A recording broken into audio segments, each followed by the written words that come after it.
Before you buy your starter home, watch this.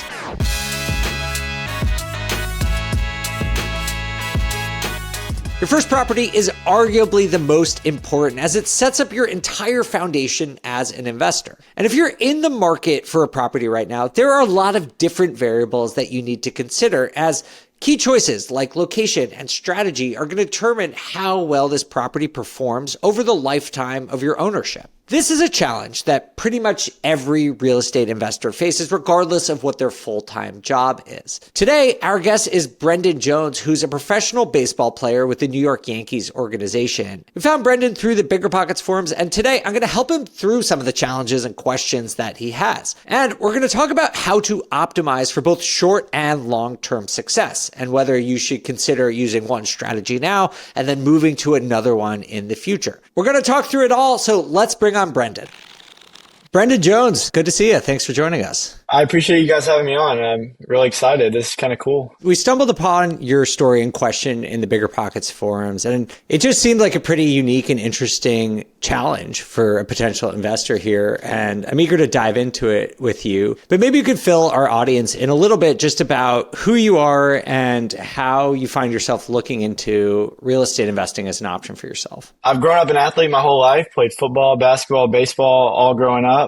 I was lucky enough to have the opportunity to play collegiate baseball at Kansas State University. And then from there, I was drafted in the 12th round by the New York Yankees. So I'm currently playing baseball for them. And then kind of from there, just, you playing baseball, you kind of get some capital that you didn't have before. And from my agent, he was kind of like, I would never sell any house if I could go back and do it again. So that's kind of where I really piqued my interest in real estate and kind of learned about you guys and started to get interested from there. I have to admit, as a lifelong Yankees fan, when I saw that in your forum post on BiggerPockets, it got me excited. But so tell me a little bit about it, because you're a pretty young guy. And I would imagine that you're still in minor leagues right now, that this season and your sort of income is kind of variable. What is your lifestyle like? So it's a lot of travel. They've revamped the system. So the Yankees kind of now pay for your living and stuff during in season. So that's not something that I have to worry about, but they're kind of paying for me wherever I'm at. They're paying for me to travel wherever they need me to play at. And that's kind of 6-7 months out of the year. And then the other 6 months is kind of just me off season, kind of trying to find a home base from there and get prepared for the season. Okay. So when you're talking about real estate and getting an interest in that, do you have a specific goal right now? My goal would be to, me and my fiance are looking for our first property, would be kind of maybe live there for 3 years, eventually hold that, and then kind of go into the next place for 2-3 years. And then eventually get to the point where I'm, just investing solely for rental purposes. That's kind of the goal. But then also with the situation I'm in, I kind of want something that I'll be able to, to rent or make money off of while I'm away and not being able to occupy the space.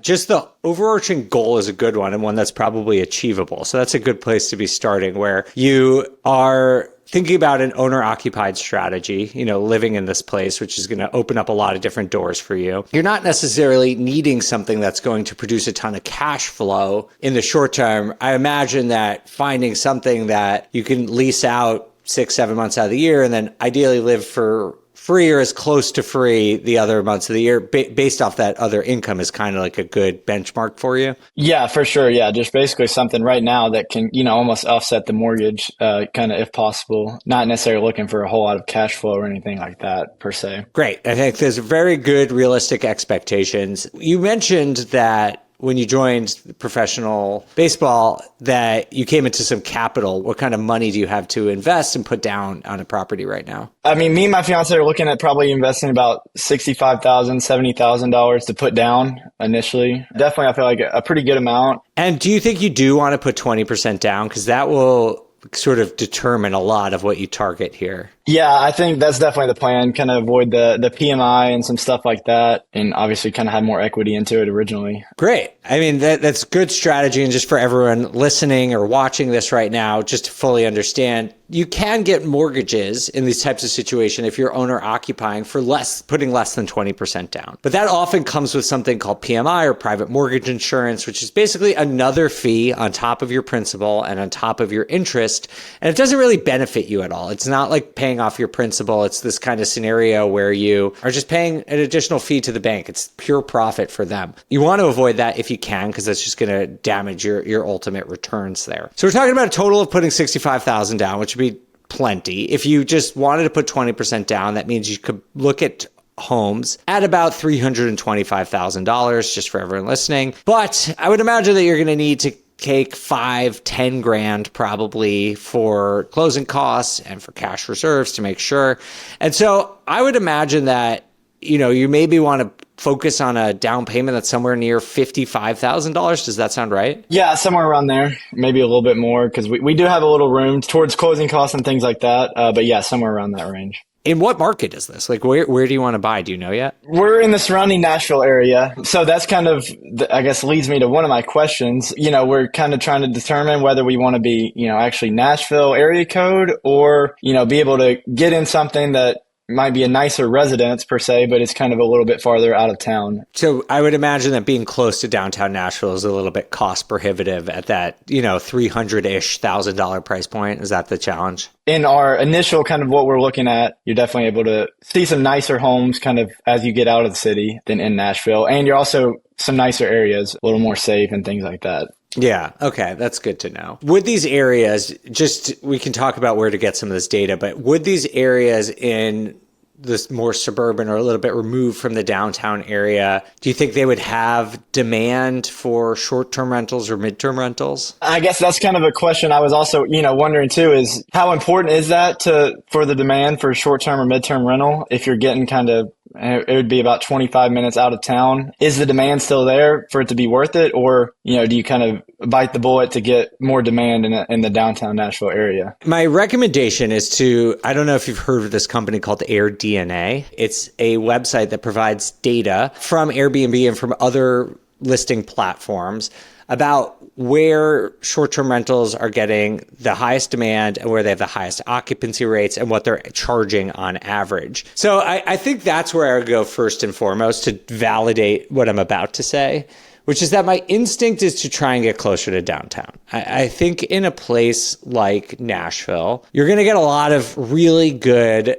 stable demand for vacation rentals, for whether it's couples who just want to come or families. There's just so much going on in Nashville that it just seems like they're going to get that. And people, at least in my experience, looking at this data, they don't want to drive, like they kind of want to go somewhere, be downtown, and maybe they'll Uber or take a taxi somewhere, but they ideally don't want to be commuting in and out of town. And so unless there's a particular draw to these places, these sort of secondary locations that would attract either short-term rental or midterm rentals, which could be corporate housing, I would avoid that. So you can look at AirDNA, but then also look at Furnished Finder, which is sort of the midterm rental website. They don't really tell you as much about the revenue, but you can see what sort of competition might be out there. And then also look at, are there any hospitals in the area? Because most commonly it's traveling nurses that go, or if there's any military bases nearby, oftentimes they'll rent out midterm rentals.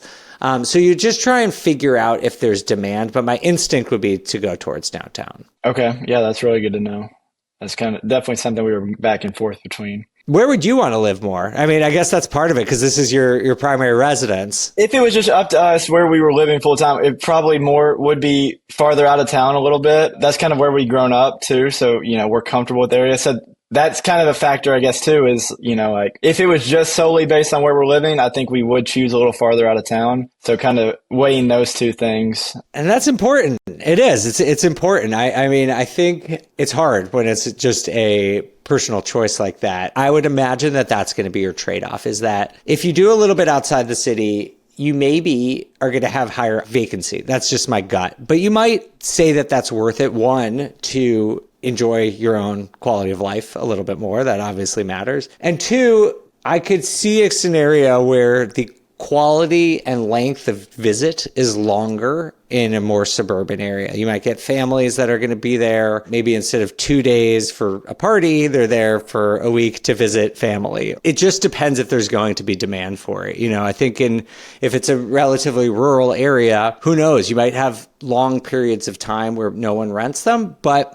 You also might just need to rent it out once a year, for 2 or 3 months, and that might be sufficient. And that one booking could be enough to sort of offset a lot of your mortgage. So if I were you, I would sort of craft your ideal scenario and then start working backwards, which from this brief conversation sounds like in your sort of hometown area, more rural area, a midterm rental and a house that you would really like. Start there and see if the numbers make sense. And, try and work backwards, shoot for the moon, right? Like try and get the best thing that you can and try and get the scenario that will make you and your fiance content. And if it doesn't work, then I think maybe you start moving towards either short-term rentals in this secondary location or considering a midterm rental maybe in the downtown area. I think too, with kind of our plan, I guess, of, maybe only being there 3 years or something like that, trying to make sure that we're not just focusing on like, oh, it's got to be exactly what we want because, we're going to be out of it in 2-3 years. So kind of trying to weigh those two different things. Yeah, I think that's a really good point. And along those lines, I would also the last thing I would do too is underwrite and just analyze the deal as a long-term rental too, just to see what happens. In 3 years, hopefully you're in a situation where you can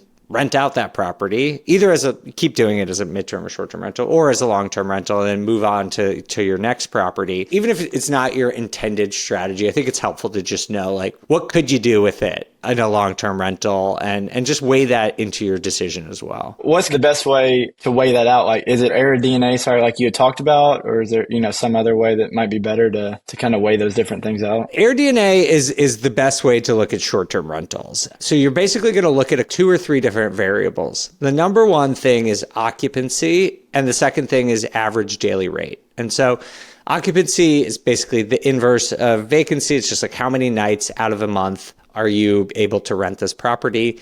And then multiply that by the average daily rate. So if you had, 20 nights of occupancy times, let's just make it easy, $100 a night, you have $2,000 a month in revenue. That's really good to know. And then compare that to what you would get for a long-term rental. And, BiggerPockets, you can go on our rent estimator. We have a tool that estimates what the long-term rental would be and just see what the difference is. If long-term rental is better, you're probably still going to short-term rental or midterm rental because of your lifestyle. But that's a good thing to know because that means it's going to be a great rental in 2 or 3 years. Like that's a good position to be in my opinion. And that would give me more confidence, especially in some of the outer regions. Personally, knowing that you could rent it would make me feel pretty good about that kind of deal. So use AirDNA, use BiggerPockets. The midterm rental, unfortunately, there's just not really good revenue data. And Furnish Finder has some like general guides. You can go on their website, but it's not super specific. So I'd dig up what you could on revenue from Furnish Finder and then network or go to a meetup or post on BiggerPockets, see if anyone else is doing midterm rentals and just try and learn from their experiences. Yeah, that's good to know.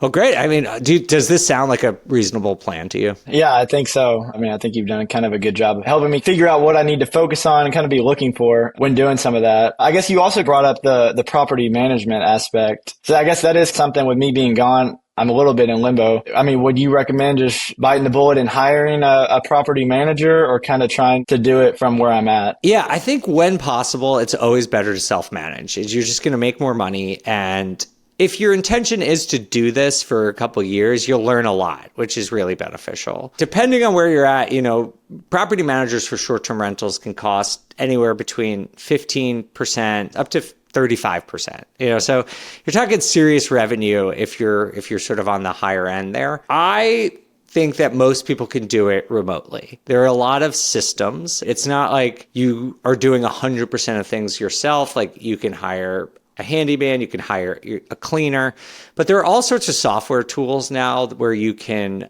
schedule your cleaners, you can do all the guest communications from a single platform. And so I don't know exactly about your situation, but I would imagine in 15 to 30 minutes a day max, you could probably be managing this. And I don't know if that's conducive to your schedule, but that's sort of what I would benchmark for, particularly if you have people in the area who can go check on the place. Okay. All right. And then if you do midterm rentals, then I would say almost certainly do self-management because, there's fewer listing platforms. You're probably going to get fewer applicants because, it's just lower volume business. You're going to get a couple and hopefully you find one or two a year if you're only gone for 5 months.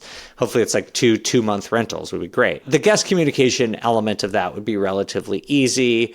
And then it's really just scheduling cleaners and potential maintenance as things come up. It's not really that much. Okay. Yeah. Great. Well, hopefully this has been helpful. Do you have any other questions before we go? No, I think you kind of touched on a lot of what I was wondering and looking for. So yeah, I really appreciate the insight. Brendan, thanks so much for joining us and sharing your story. I really appreciate it and wish you the best of luck. Thank you. I really appreciate you guys having me on. Pretty cool. I've only been listening like a couple months and then I already get to talk to you. So that's pretty neat for sure. For sure. And we found Brendan and invited him on the show because we read his post and thoughtful question on the BiggerPockets forum. So if you have any questions that you are looking to have answered, make sure to post them on the BiggerPockets forums. You're going to get tons of expert advice like Brendan did there, but also you may be picked to come on this kind of format on YouTube or on the podcast in the future. Thank you all so much for watching. For BiggerPockets, I'm Dave Meyer. We'll see you soon.